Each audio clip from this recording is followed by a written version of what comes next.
Welcome to Econ Glow Institute guys. और आज है डे 16 स्टैटिस्टिक्स क्वेश्चन सीरीज के। तो चलिए गाइस डे 16 का पहला क्वेश्चन शुरू करते हैं।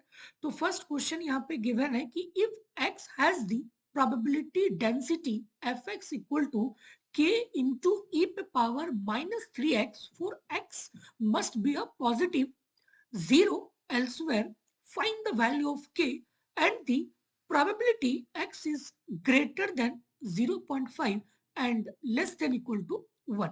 तो गाइस इस क्वेश्चन को सॉल्व करने से पहले आपको कॉन्सेप्ट पता होना चाहिए कि कंटिन्यूअस डेंसिटी का क्या मतलब होता है। ठीक है, तो गाइस इसके लिए मैं आपको एक डेफिनेशन दिया हूं, that is probability density functions of functions with value small fx defined over the set of all real number is called the probability density functions of the continuous random variable if and only if x greater than equal to a and less than equal to b, then the value of the probability is equal to the integration from a to b fx dx। guys पिछले class में हम लोगों ने बात किया था discrete point पे कि भाई एट ए पॉइंट पे क्या है। ठीक है, बट अब यहाँ पे क्या है कि कंटिन्यूअस है। कंटिन्यूअस का मतलब कि ये किसी पर्टिकुलर रेंज के बारे में बात करेगा कि भाई यहाँ से लेकर यहाँ तक का प्रोबेबिलिटी क्या होगा। तो सिंपल इंटीग्रेशन कर लो। लेट्स से कि इसका वैल्यू 2 है, इसका वैल्यू 4 है, तो यहाँ पे इंटीग्रेशन कर दो 2 to 4 और जो भी उसकी पीडीएफ वैल्यू होगा सो fx dx बन जाएगा। तो ये हमें क्या दे देगा, required probability over this interval. ठीक है, और यही गाइस होता है कंटिन्यूअस वाला केस। ठीक है, ओके। तो पिछले क्लास में गाइस हम लोगों ने डिस्क्रीट पे बात किया था, इसीलिए हम लोगों ने वहां पे समीशन का साइन यूज किया था। ठीक है, तो जब भी कंटिन्यूअस का बात होगा वहां पे हम लोग यूज करेंगे इंटीग्रेशन। तो ये एक की डिफरेंस है between the density function and the distribution function. Distribution में हम लोग समेशन यूज करते हैं, क्यों? क्योंकि वो डिस्क्रीट नेचर होता है। और डेंसिटी में हम लोग यूज करेंगे इंटीग्रेशन, क्यों? क्योंकि ये हमारा कंटिन्यूअस नेचर होता है। ठीक है, तो गाइस ये चीज अब से याद रखना कि अगर कंटिन्यूअस रैंडम वेरिएबल है और हमसे पूछा जाए कि भाई बताओ किसी एक पर्टिकुलर रेंज पे इसकी क्या प्रोबेबिलिटी होगा, तो हम लोग सीधे इसको इंटीग्रेशन कर लेंगे फ्रॉम ए टू बी, और जो भी हमें पीडीएफ होगा fx into dx, तो इसको इंटीग्रेशन करके जो भी वैल्यू आएगा वो हमारा रिक्वायर्ड प्रोबेबिलिटी मिल जाएगा इस पर्टिकुलर रेंज का। ठीक है, तो गाइस यही होता है प्रोबेबिलिटी डेंसिटी फंक्शंस। ठीक है गाइस, एक थ्योरम में यहाँ पे आपको दिया हूं कि if x is a continuous random variable and a and b are real constant with a is less than b, अगर a less than equal to b है, लेट्स से कि ये वैल्यू 2 है और ये वैल्यू 5 है। ठीक है, ये वैल्यू 5 है, तो अगर मैं प्रोबेबिलिटी की बात करूं तो गाइस ये जो प्रोबेबिलिटी वैल्यू होता है ना, ये आपका आप यहाँ पे देख सकते हो कि x greater than equal to a and less than equal to b के भी बराबर होता है। सिमिलरली ये वाला, या फिर यहाँ पे इक्वालिटी का साइन ही हट गया, तो गाइस ये सब बराबर होता है। ठीक है, इस चीज गाइस बहुत इंपॉर्टेंट है ये वाला पॉइंट। गाइस सिंपल यहाँ पे कुछ है भी नहीं, यहाँ पे आपको सिंपल ये गिवन है कि अगर लेट्स से कि भाई a less than equal to b है, let's say 2 less than equal to 5। ठीक है, a less than equal to b, तो अगर हमसे कोई पूछे कि भाई बताओ कि इस इंटरवल में a से लेकर b, इस इंटरवल में क्या वैल्यू होगा प्रोबेबिलिटी का, तो हम लोग लिखेंगे कि भाई प्रोबेबिलिटी ऑफ x। ठीक है, x is a random variable. ठीक है, so greater than equal to b and less than equal to b। ठीक है, और ये इक्वल होगा, ये सेम चीज, चाहे ये बोलो या फिर आप ये भी बोल सकते हो कि भाई x is greater than equal to a and less than b, या फिर आप ये भी बोल सकते हो कि अच्छा ठीक है x is strictly greater than a and less than equal to b, या फिर आप जो है इक्वालिटी वाला साइन को खा जाओ। ठीक है, तो x is less then greater than a and less than b। ठीक है, तो चाहे ये बोलो या फिर ये बोलो या फिर ये बोलो या फिर इक्वालिटी वाला साइन ही हटा लो, बट दोनों का मीनिंग गाइस सेम होता है। ठीक है, अगर वो कंटिन्यूअस रैंडम वेरिएबल है तो। ठीक है, ये बहुत ही इंपॉर्टेंट थ्योरम है। ठीक है, क्वेश्चन करेंगे गाइस तो आपको जो क्लियर हो जाएगी। ठीक है गाइस, नेक्स्ट थ्योरम कि a function can serve as a probability density of a continuous random variable x if its value fx satisfy the condition. ठीक है, तो गाइस ये पीडीएफ मतलब probability density of a continuous random variable कब होगा, जब ये दो कंडीशन सेटिस्फाइड करेगा।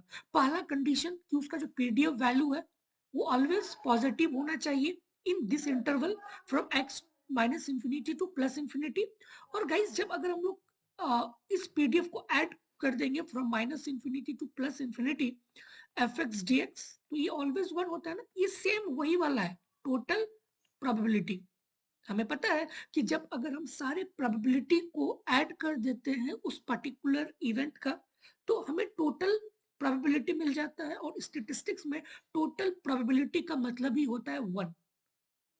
ठीक है, तो वहां पे हम लोगों ने डिस्क्रीट पे बात किया था, अब यहाँ पे क्या कंटिन्यूअस है, तो जहां पे भी कंटिन्यूअस आएगा वहां पे इंटीग्रेशन हो जाएगा। तो वही है integration from minus infinity to plus infinity f x d x equal to one. ठीक है, तो गाइज ये आपका नेक्स्ट थ्योरम है जो कि बहुत इंपॉर्टेंट है। किसी भी कंटिन्यूअस रैंडम वेरिएबल का प्रोबेबिलिटी डेंसिटी को डिसाइड करने के लिए ये दो कंडीशन सेटिस्फाइड होनी चाहिए कि PDF must be equal to positive and the total value from minus infinity to plus infinity पे उसका जो प्रोबेबिलिटी वैल्यू होनी चाहिए वो ऑलवेज वन के इक्वल होना चाहिए। ठीक है, तो चलिए गाइस क्वेश्चन पे मूव करते हैं। तो क्वेश्चन नंबर 1 आपको ये गिवन था, आपको यहाँ पे प्रोबेबिलिटी डेंसिटी गिवन है। ठीक है गाइस, जब भी डेंसिटी रहेगा ये कंटिन्यूअस होगा, और कंटिन्यूअस जब भी होगा यहाँ पे इनइक्वालिटी का साइन इन्वॉल्व रहेगा। अगर ये डिस्क्रीट होता ना तो यहाँ पे कुछ इस प्रकार का होता, x equal to 0 1 2 like this. ठीक है, तो ये अगर इस टाइप का रहा ना तो समझ जाना कि ये हमारा डिस्ट्रीब्यूशन फंक्शन है, डेंसिटी नहीं है। और जब भी डिस्ट्रीब्यूशन होगा तो वो क्या होगा, वो हमारा बन जाएगा डिस्ट्रीब्यूशन फंक्शन, मतलब डिस्क्रीट नेचर। ठीक है, तो वहां पे हम लोग समेशन वाला साइन यूज कर देंगे। ठीक है, ओके गाइस, तो यहाँ पे हमें प्रोबेबिलिटी डेंसिटी फंक्शन गिवन है एफ एक्स इक्वल टू के इंटू ई पे power minus 3x and x is positive, और हमें यहाँ पे k की वैल्यू निकालना है और प्रोबेबिलिटी ओवर दिस इंटरवल पे हमें निकालना है कि इसकी वैल्यू क्या होगा। और मैंने अभी आपको जस्ट बताया था कि जो टोटल प्रोबेबिलिटी होता है, total probability is always equal to one. Total probability is always equal to one, मतलब कि minus infinity to plus infinity f x, और एफ एक्स का वैल्यू क्या है यहाँ पे, ये वाला है के ई पे पावर माइनस 3x dx, ये must be equal to one होना चाहिए। डन। ठीक है, बट गाइज यहाँ पे आप देख सकते हो कि ये सिर्फ और सिर्फ x मस्ट बी पॉजिटिव के लिए वैलिड है, और बाकी के लिए तो यहाँ पे 0 आ जाएगा। तो हम सिर्फ और सिर्फ इस पर्टिकुलर इंटरवल पे बात करेंगे। ठीक है, तो अब ये हमारा क्या बन जाएगा, ठीक है, तो क्या बन जाएगा 0 टू इंफिनिटी। गाइस ये है कहां से, माइनस इंफिनिटी से है, माइनस इंफिनिटी से प्लस इंफिनिटी पे तब इसका वन होना चाहिए, बट हमारा फंक्शन ही डिफाइन है कहां से, 0 से। तो ये वाला पार्ट में तो 0 है, तो ये वाला क्यों लेंगे, इसको कैंसिल करो। तो जहां से स्टार्ट है वहां से लो, तो 0 से स्टार्ट है, तो 0 से लेकर इंफिनिटी तक, 0 से लेकर इंफिनिटी तक के ई पे power minus 3x dx must be equal to 1। अब गाइज यहाँ पे इसको सिंपल इंटीग्रेशन कर लेंगे तो के की वैल्यू हमें मिल जाएगी। ठीक है, तो जस्ट डू दी इंटीग्रेशंस। तो इंटीग्रेशन तो कर ही सकते हैं ना। तो ये क्या बन जाएगा 0 टू इंफिनिटी के ई पे power minus 3x dx equal to 1। के तो कांस्टेंट है तो बाहर आ जाएगा के, अब यहाँ पे आ जाएगा इंटीग्रेशन 0 टू इंफिनिटी ई पे power minus 3x dx equal to 1। और हमें पता है कि ई पे पावर माइनस ax का इंटीग्रेशन क्या होता है, ई पे power minus ax divided by minus a होता है। तो जस्ट डू द इंटीग्रेशन, ये क्या बन जाएगा के ई पे power minus 3x divided by minus 3 और lower limit 0 upper limit infinity equal to 1। ठीक है, माइनस 3 कॉन्स्टेंट है, इसको बाहर निकाल दो, तो क्या बन जाएगा के बाय माइनस 3 ई पे पावर माइनस 3x पे पावर 0 से इंफिनिटी तक इक्वल टू 1। डन।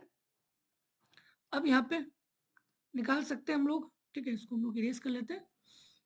तो जस्ट अपर limit minus lower limit put करो वैल्यूज को, तो ये आपका क्या है माइनस के बाय 3 ई पे पावर माइनस 3 इंटू एक्स, और एक्स क्या है इन्फिनिटी, तो ये क्या बन जाएगा ई पे power minus infinity upper limit minus lower limit e पे पावर 0 इक्वल टू 1।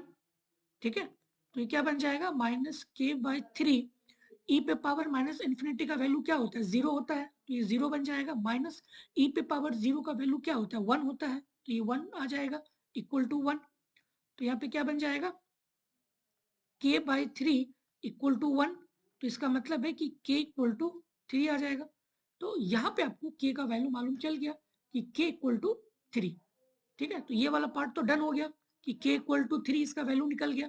बट अब हमें क्या निकालना है कि x जब 0.5 से 1 के बीच में रहेगा देन यहाँ पे इसका क्या प्रोबेबिलिटी होगा ये हमें निकालना है।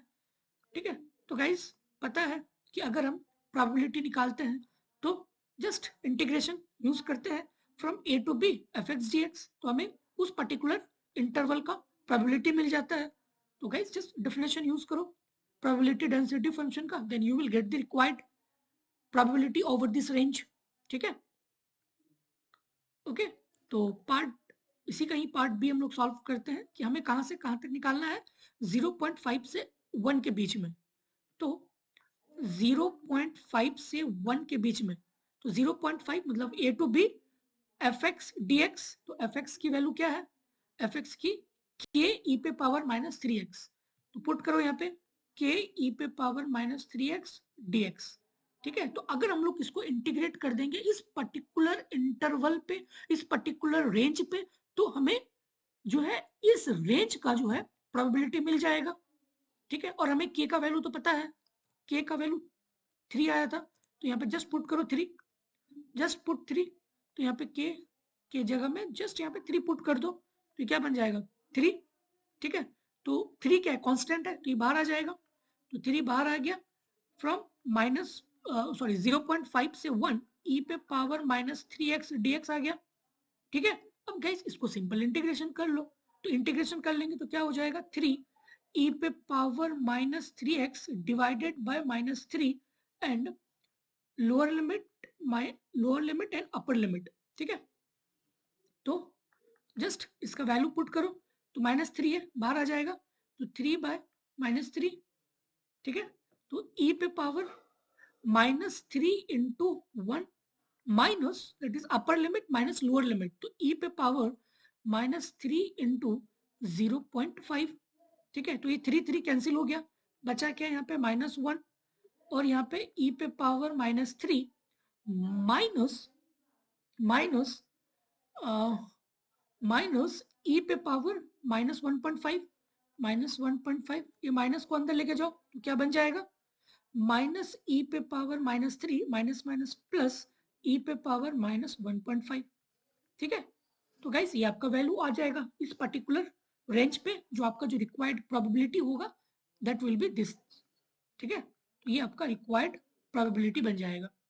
तो गाइस याद रखना जब भी कंटिन्यूअस रैंडम वेरिएबल की बात होगी, अगर आपको किसी पर्टिकुलर इंटरवल पे अगर वैल्यू निकालनी है कि इसका क्या प्रोबेबिलिटी होगा, देन हम लोग गाइस यूज करेंगे डेफिनेशन वाला फॉर्मूला, क्योंकि हमें मालूम है कि अगर किसी भी दो इंटरवल के बीच में मींस दो पॉइंट के बीच में अगर हमें प्रोबेबिलिटी निकालना है तो हमें सीधे उसको इंटीग्रेशन कर लेना है a to b fx dx, तो हमें रिक्वायर्ड प्रोबेबिलिटी मिल जाएगा उस पर्टिकुलर इंटरवल का, सिंपल एज सच।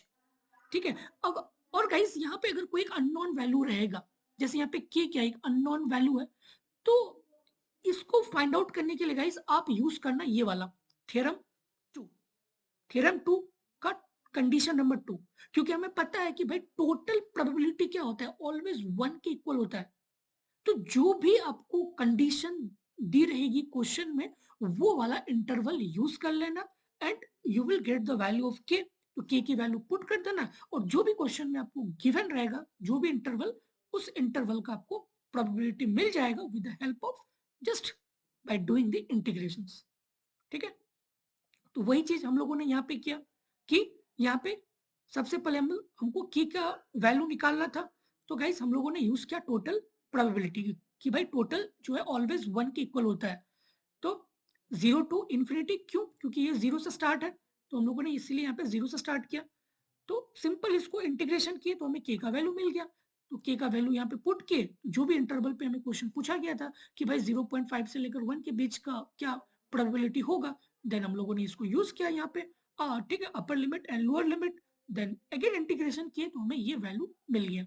ठीक है, ओके गाइस, क्वेश्चन नंबर 2 पे मूव करते हैं।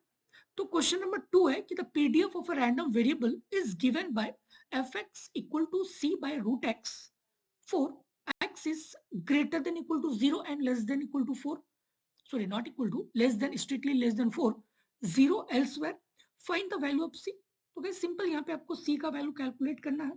तो मैंने अभी आपको जस्ट बताया कि अगर c की वैल्यू कैलकुलेट करना है देन आप यूज करोगे टोटल प्रोबेबिलिटी का, मतलब ये वाला from minus infinity to plus infinity fx dx। तो fx क्या है? c by root x dx equal to 1, but ये लोअर लिमिट मीन्स ये जो रेंज है आपका ओनली 0 to 4 है, तो ये क्या बन जाएगा 0 और ये क्या बन जाएगा 4, और बाकी तो आपका 0 है एल्सवेयर। ठीक है, तो अब आपका लोअर लिमिट क्या बन जाएगा 0 एंड अपर लिमिट क्या बन जाएगा 4। तो सिंपल इसको इंटीग्रेशन कर लेंगे एंड देन हमें यहाँ से c की वैल्यू मिल जाएगा। ठीक है, तो जो भी गाइस इंटरवल यहाँ पे गिवन रहेगा, जैसे यहाँ पे है कि ये 0 से 4 के बीच में है, 0 से लेकर 4 के बीच में ये पीडीएफ वैलिड है c बाय रूट एक्स। ठीक है, बट हमें पता है कि भाई माइनस इंफिनिटी से प्लस इंफिनिटी तक, ठीक है, इसका जो टोटल वैल्यू है प्रोबेबिलिटी का, ये तो ऑलवेज 1 होता है, बट यहाँ पे ऑलरेडी आपको गिवन है कि भाई ये 0 है एल्सवेयर अदर दिस रेंज। तो ये सिर्फ और सिर्फ 0 से 4 के बीच में इसका जो पीडीएफ डिफाइन है that is c by root x, बाकी में तो 0 है, तो ये वाला हम लोग क्यों लेंगे? ठीक है, तो जो भी यहाँ पे इंटरवल गिवन रहेगा उसी को हम लोग जो है यहाँ पे अपर लिमिट एंड लोअर लिमिट में सेट करेंगे। डन। तो गाइस सिंपल है, अब यहाँ पे हम लोग c की वैल्यू कैलकुलेट कर सकते हैं। तो पार्ट ए, ठीक है, integration 0 to 4, integration 0 to 4 fx dx, fx क्या है c बाय रूट एक्स, तो c by root x dx equal to 1। ठीक है, हम लोगों ने यहाँ पे यूज किया टोटल प्रोबेबिलिटी का to find out the value of c। तो यहाँ पे c क्या है? कांस्टेंट है, तो c बाहर आ जाएगा। Integration 0 to 4 1 by root x dx आ गया। ठीक है, इक्वल टू 1। अब गाइस इसको तो हम लोग इजिली इंटीग्रेशन कर सकते हैं ना। ये 1 बाय रूट एक्स है, 1 बाय रूट एक्स का क्या मतलब है? अगर मैं इसको ऊपर लेके जाऊंगा, ठीक है, तो ये क्या बन जाएगा c 0 to 4 x पे power -1 by 2 into D x. ठीक है, तो अब यहाँ पे वही वाला फॉर्मूला यूज करो nx n plus 1, तो ये क्या बन जाएगा c x पे power, just do the integration, sorry. ठीक है, तो इसका अगर हम लोग इंटीग्रेशन करेंगे तो क्या होगा, -1/2, तो -1/2, ओके, -1/2 x पे पावर -1/2 प्लस 1। ठीक है, plus 1 equal to 1, equal to 1। तो यहां से हमें c का वैल्यू आ जाएगा, तो ये क्या बन जाएगा -c/2 -c/2 x पे पावर हाफ इक्वल टू 1। यही होगा ना? इस कैलकुलेशन देख लेना एक बार, ठीक है ना? ठीक है, तो ये माइनस उधर चले जाएगा और तो नहीं आएगा ना माइनस।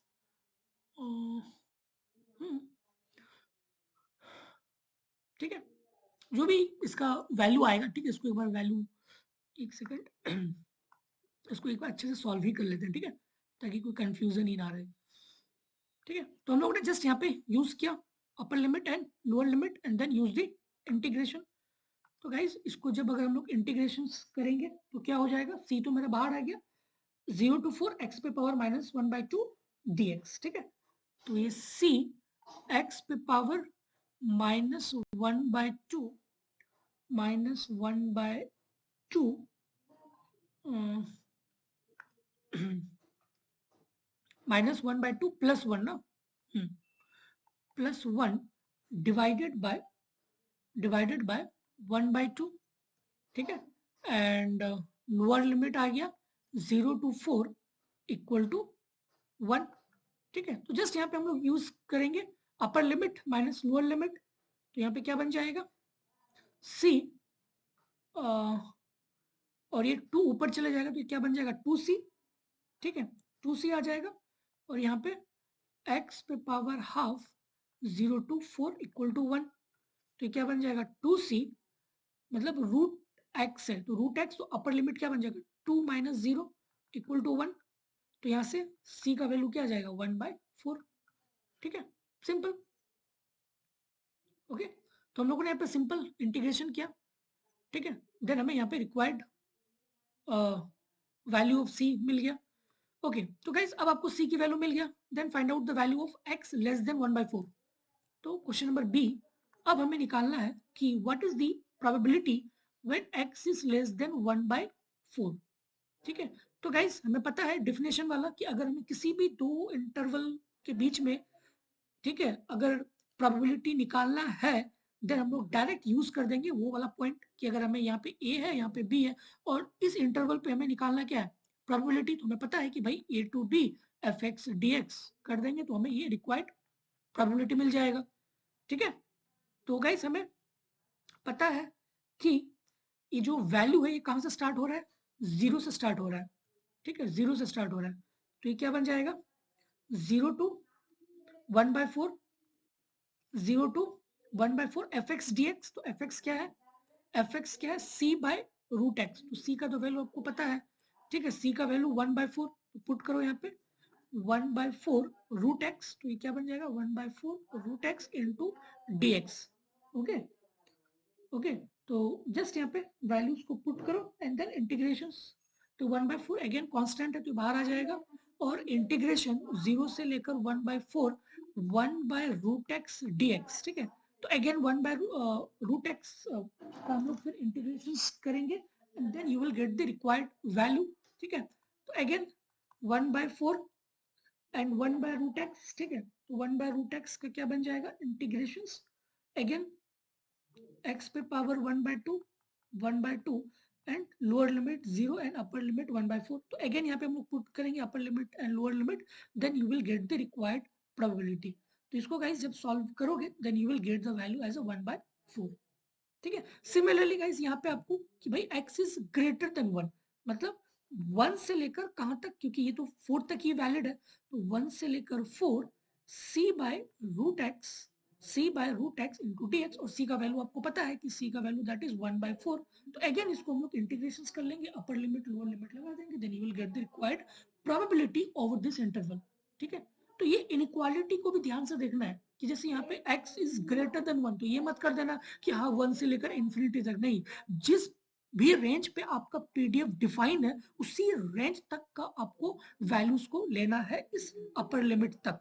ठीक है, जैसे यहाँ पे आपको ग्रेटर देन 1 है, बट हमें पता है कि भाई ये जो पीडीएफ है ओनली वैलिड है टिल 4 तक, तो यहाँ पे इसीलिए 1 से लेकर 4 तक लेंगे एंड देन हम लोग यहाँ पे इसको इंटीग्रेशंस करेंगे and then you will get the required probability over this interval. ठीक है, तो गाइज यहाँ पे जो है ना इस क्वेश्चन पे सिर्फ और सिर्फ इंटीग्रेशन है, अगर आपको इंटीग्रेशन आता है then you will solve easily this kind of problems related to this continuous random variable. ठीक है, तो सिमिलरली यहाँ पे आपको गाइस कोई सा भी पीडीएफ दे देगा e पे पावर -x, ठीक है, क्वाड्रेटिक दे देगा, नथिंग एल्स। ओके, तो you will get the required values. Okay, so similarly आप गाइस ये क्वेश्चन होमवर्क है, इसको एक बार जरूर करना। ठीक है, तो यहाँ पे आपको पीडीएफ गिवन है और यहाँ पे आपको जस्ट टोटल जो है 1 प्रूफ करना है, और बी पॉइंट है जो कि आपको 3 से लेकर 5 के बीच में जो है प्रोबेबिलिटी वैल्यू को निकालना है। ठीक है, तो गाइस एक क्वेश्चन नंबर 1 हो गया, और दूसरा क्वेश्चन गाइस मैंने आपको ये भी दिया है कि ये भी होमवर्क है, इसको भी ट्राई करना just for the practice purpose के लिए। ठीक है, और गाइस ये बहुत इंपॉर्टेंट कॉन्सेप्ट है, इंपॉर्टेंट टॉपिक्स है, क्योंकि हर एक एग्जाम में इससे 1 या 2 क्वेश्चन तो आता ही आता है, चाहे वो IIT गेट की बात करो, IIT जैम, CUT, ISI। ठीक है, हर एक एग्जाम में इससे 1 या 2 क्वेश्चन तो आना ही आना है, दैट्स श्योर। तो इसीलिए इस पर्टिकुलर कॉन्सेप्ट पे, इस पर्टिकुलर क्वेश्चंस पे गाइस आपका पूरा कमांड होनी चाहिए, ताकि आप इस टाइप के क्वेश्चन को इजीली सॉल्व कर पाओ। और जब तक गाइस आपको अगर कॉन्सेप्ट पता नहीं रहेगा, then you can't solve this kind of problems, ठीक है। तो मैंने इस चीजों को डिटेल में बताया है कि दोनों में क्या डिफरेंस है, किस वे में दोनों इक्वल है, ठीक है। तो ये गाइस आपको पूरी अंडरस्टैंडिंग होनी चाहिए जब भी आप इस टाइप के अगर पर्टिकुलर क्वेश्चन को सॉल्व करते हो तो, ठीक है। तो ये चीज आपको बिल्कुल याद होनी चाहिए। तो मैंने यहाँ पे आपको 2 क्वेश्चन दिया है होमवर्क के लिए, ठीक है। तो इसको जरूर प्रैक्टिस करना, ठीक है। तो आपको यहाँ पे सिंपल हर चीज गिवन है, आपको पीडीएफ गिवन है, और जस्ट पर्टिकुलर रेंज पे आपको यहाँ पे निकालना है। तो जस्ट वही वाला रेंज हम लोग यूज करेंगे, and then you will get the required probability of this range. Okay okay okay guys, thank you.